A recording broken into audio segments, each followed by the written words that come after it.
আমার কোনো শোক নেই, আমার কোনো বিষাদ নেই। হে কুরুবৃদ্ধগণ, আপনাদের নীরবতায় আমার কোনো ক্ষোভ নেই।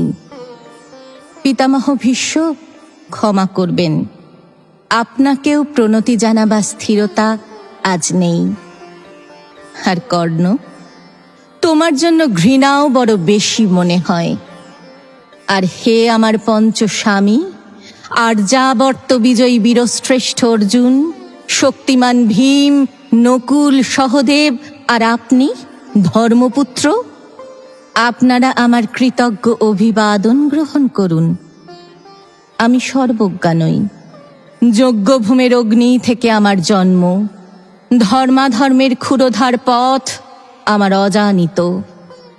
আর্যপুত্র, আপনার বিচার তাই আমার পক্ষে ধৃষ্টতা। আপনার কোনো বিচলন নেই, আপনার ধর্ম আপনাকে রক্ষা করেছে বিকার থেকে। কৃতজ্ঞতা জানান সেই ধর্মকে।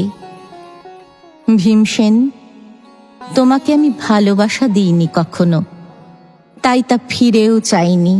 শুধু তোমাকে আমার জিজ্ঞাসা ছিল ফাল্গুনী, ঊর্ধ্বচারী মৎস্যের ছায়ালীন চোখের থেকেও দুর্লক্ষ কি দুর্যোধনের বুক? বলো সত্যি করে, প্রেম নয় শুধু পৌরুষের আস্ফালনই ছিল পাঞ্চালী বিজয়ের পটভূমি? কিন্তু মিথ্যা প্রশ্ন। আমি জানি তোমার কোনো উত্তর নেই, যেমন নেই কোনো ভালোবাসা। তোমার শুধু আশা আছে। কৈশোর থেকে তুমি জেনে এসেছ বীরভোগ্যা পৃথিবী আর রূপমুগ্ধা নারী। জেনেছ একদিন ধৃতরাষ্ট্রের হাত থেকে ছিনিয়ে নিতে হবে কৌরব উত্তরাধিকার। জেনে এসেছ যেখানে যা কিছু সর্বোত্তম সেখানেই পৌঁছতে হবে তোমাকে।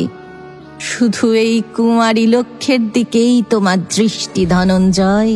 তাই অনায়াসেই তুমি সরে যাও এক নারী থেকে অন্য রমণীতে। তোমার পূর্বপুরুষেরা যেমন একদা এক তৃণপ্রান্তরকে নিঃশেষ করে চলে যেতেন বনান্তরে, এই দূত সভায় দাঁড়িয়ে আমাকে জানতে হলো নারী শুধু কয়েক প্রহরের বিলাস সঙ্গিনী। মণিময় হার, শত সহস্র তরুণী দাসী, দান্ত মাতঙ্গ, গন্ধর্ব প্রেরিত অশ্বযূথ, আর আমি পাণ্ডুপুত্র বধূ। এক পংক্তিতে দাঁড়িয়ে আমরা সবাই অপেক্ষায়।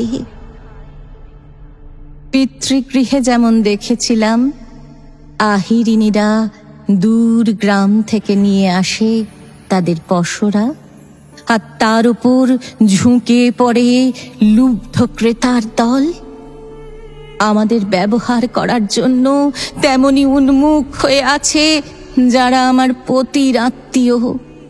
আর আমাদের বিলিয়ে দিচ্ছেন যারা, তারা আমার পঞ্চস্বামী। বিবাহের মঙ্গলসূত্র হাতে বেঁধে যারা একদিন আমার ওপর নিয়ম সিদ্ধ করেছিলেন তাদের অধিকার। না, শুধু এই রত্নমণ্ডিত সভাগৃহেই নয়, আরো আগে আমাকে জানতে হয়েছিল আমার কোনো বাসনা নেই কোনো নিজস্ব ইচ্ছা। অর্জুন, প্রথম দেখার মুহূর্তে আমার হৃদয় দিয়েছিলাম তোমাকে, অথচ আমার শরীরকে প্রথম আলিঙ্গন করলেন ওই মহাভাগ যার খ্যাতি ধর্মপুত্র বলে। ইন্দ্রপ্রস্থর সৌধ শিখরে যখন আছড়ে পড়ত নববর্ষার জলধারা, যখন আমার কামনা ছুতে চাইত তোমাকে, আমার অনুৎসুক দেহকে তখন আকর্ষণ করত অন্য কেউ, যে আমার স্বামী। বসন্ত রজনীতে, কিংসুকের প্রমত্ত উল্লাস মুহূর্তে তোমার ব্যাকুল বাহু টেনে নিত আমাকে নয়, অন্য কোনো যুবতীকে। বারে বারে আমাকে সন্তানবতী করেছে পুরুষ, কিন্তু তারা প্রত্যেকেই আমার আকাঙ্ক্ষিত নয়। কোনো প্রার্থনা নেই আমার, কুরুবৃদ্ধেরা বিলাপ করুন। জ্যেষ্ঠ পাণ্ডব, প্রহর গুনুন, কোন পুণ্য লগ্নে ধর্মরাজ্য নেমে আসবে মাটিতে? ভীম, অনুগ্রহ করে শান্ত হও। নকুল, সহদেব, বিচ্যুত হয়েও না অগ্রজের প্রতি অটল বিশ্বাসে। আর অর্জুন, অন্তঃপুরে যাও, যেখানে তোমার জন্য স্নিগ্ধ শরীর সাজিয়ে রেখেছে তোমার কোনো প্রেয়সী। শোক নয়, লজ্জা নয়, এই রাজগৃহে দাঁড়িয়ে আমি জানলাম প্রেম নয়, শ্রদ্ধা নয়, অধিকার নয়, নারী শুধু প্রয়োজনের। জানলাম এখানে কোনো ভেদ নেই ধর্মপ্রাণ যুধিষ্ঠির, শক্তিমান ভীম, প্রেমিক অর্জুন আর লোলুপ ধৃতরাষ্ট্র নন্দনদের মধ্যে।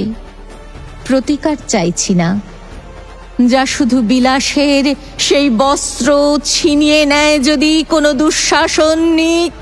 আমি কাঁদছি না, চারপাশে ভাসানের ডিঙায় পশুদের উদ্দাম নাচের ভঙ্গি আমি দেখছি না, চারপাশে ক্লিবদের অক্ষম বিলাপ আমি শুনছি না। ধনুর্বাণ নেই, আমি ফিরিয়ে আনছি আমার জন্মের স্মৃতি, যজ্ঞের আগুন। দ্রৌপদী নয়, নই পাঞ্চালী, নই ভরতকুলবধূ, আমি কৃষ্ণা, যজ্ঞাগ্নি সম্ভূতা, শুধু নারী এক।